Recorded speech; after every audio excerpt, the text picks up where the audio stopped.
This, yeah, absolutely, is now an absolute world-class AT hub for the Royal Air Force in the UK, with 24, 30 and 47 squadrons operating the C-130J.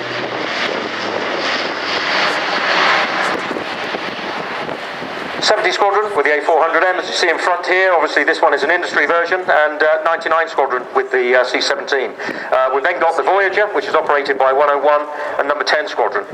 Project Future Prize has now come to fruition with 3,500 people going into that main gate on a daily basis. The first delivery of a production A400M was to the French Air Force in 2013, and the Turkish Air Force and the RAF now have the type in service also, as does the German Air Force. The Luftwaffe and the Royal Malaysian Air Force has received the type too.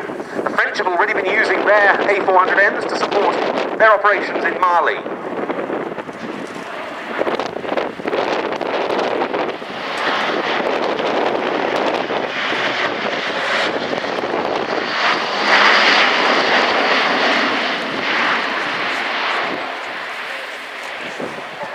And as with any new aircraft into Royal Air Force service, it's an incremental build on the capability of the aircraft.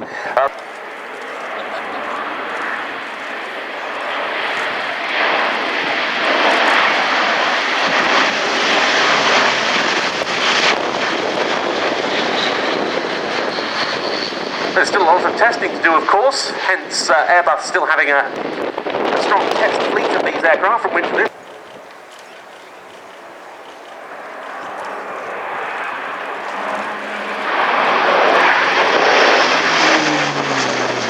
And there it goes, pitching up, and we should see an impressive wing over at the top of the climb.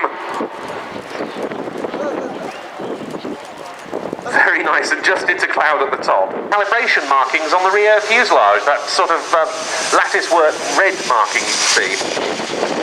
Yes, and indeed the trials that will be taking place.